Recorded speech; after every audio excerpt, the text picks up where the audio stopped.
Hey everybody, Shenole Latimer here. It's November 1st, Thursday, 2012, and we're just a few days removed from Superstorm Sandy that hit.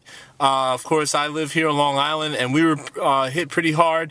I know that I have fans up and down the eastern seaboard who've been hit, particularly in New Jersey, pretty bad, and it prompted me to come up with this quick post, 5 survival tips for emergencies. So the first tip is that you should really do everything you can to pay attention to what the authorities say. If they say to evacuate, then evacuate, because unfortunately there's been loss of life, and some of that has been from people not paying attention to what authorities said. So follow instructions. Number 2, generators. If you happen to be someone who has a generator, please do not run the generator inside your garage, even if you have the garage door open, because I've seen numerous professionals and officials and people who know better than myself say that you should not run a generator inside your garage, even with the door open, because the carbon monoxide can still run through your house. So by all means, have that generator outside, a safe distance away from your home. The next thing that comes to mind is live wires, or I should say downed wires. If you see a wire, any power lines down, or any cables down,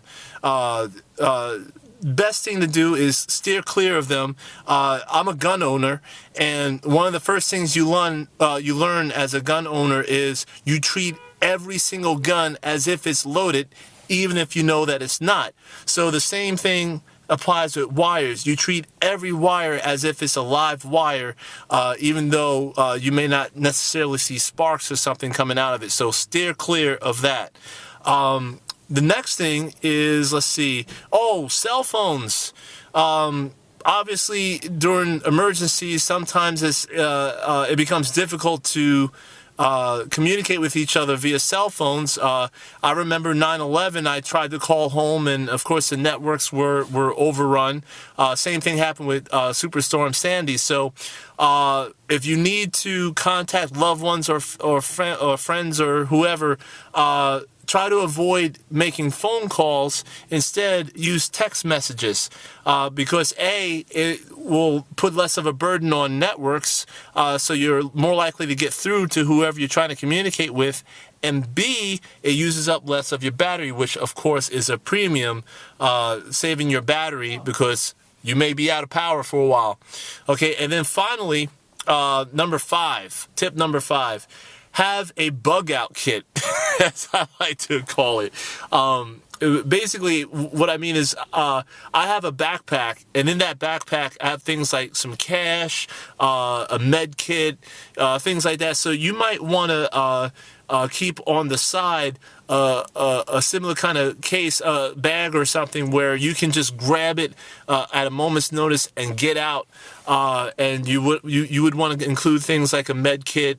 If you take prescription medication, certainly you'd want to put enough in there for a few days. Maybe some water, some cash, some identification, birth certificate, social security number, driver's license, that sort of thing, and just have it at the ready, because you never know when you have to get out of Dodge. So anyway, with all that, I hope everybody's doing well after what has happened, and I guess that's it. Catch you later.